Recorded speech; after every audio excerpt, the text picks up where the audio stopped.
This is video 4 of week 7, and this is the final video of not only of this week, but of the course in general. So I would like to present here some final conclusions about the different topics that we have been seeing, and kind of a final message that I would like you to retain. So the first thing that I want to do is to end as I started, and is reminding you that we are talking about individuals, that we are not talking about multilingualism as an abstract concept or as a linguistic object or anything like this, not in this course, but we are talking about individuals, about people that might be very different personally, in their personalities, in their tastes, in their approaches to life, and in their experiences. Okay, so keep that in mind always when you talk about this subject.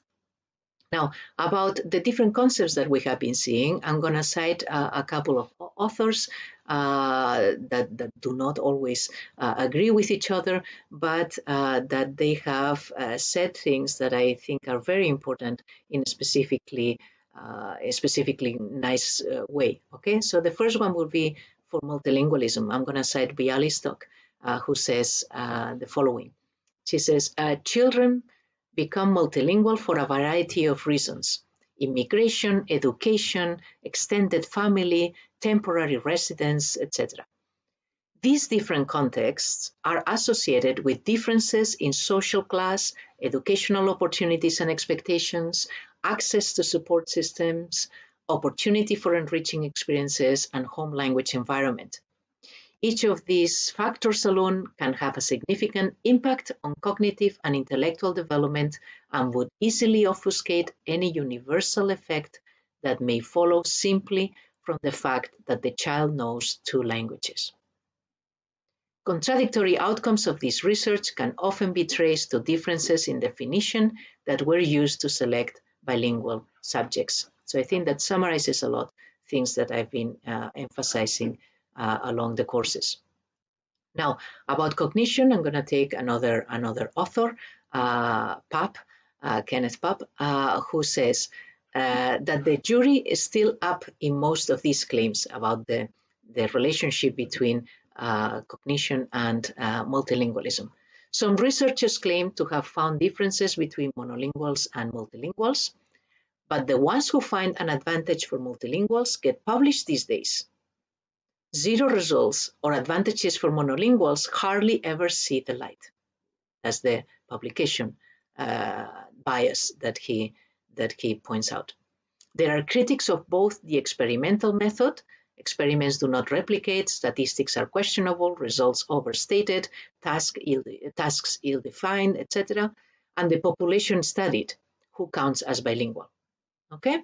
So those are to keep in mind, and I have explained them to you during the course, so I hope you can relate to that conclusion. Researchers are also trying to define where the difference, if existent, between monolinguals and bilinguals lie, with some exploring cognitive effects such as the ability to direct one's attention to relevant information while ignoring irrelevant data. Bilinguals are claimed to be better at this because of their constant having to inhibit one language when speaking the other, and other researchers looking at other properties, such as the development of perspective taking, like the author of this article, and that's Pat, problem solving that requires looking at a problem from different points of view, and flexibility in adapting to new unforeseen situations. That said, differences are only present in children younger than 5 or so. Any difference disappears in young adults, and by extension in adults. Only some claim the difference is again present in older people, in their 70s and older, when you see bilingual people having signs of dementia some 4 years later relative to the severity of the illness than monolinguals, presumably because of enhanced cognitive reserve. This is Bialystok herself admitting that that is the case. Nobody questions that the biggest advantage of being multilingual is access to first-hand information from different sources, ability to connect to distant people directly, and in some cases, but notably not all, widening of economic, social, and entertainment or cultural opportunities. For some multilingual speakers belonging to minority cultures, keeping their minority language in addition to a majority one is an important part of their identity and their family or cultural spiritual life. So that is another advantage of being led to be multilingual. Okay? Up to here on my message and up to here on my teaching for this course. And I hope you have enjoyed it. I hope you have learned something. Remember to come back to that homework 0 that I told you at the beginning.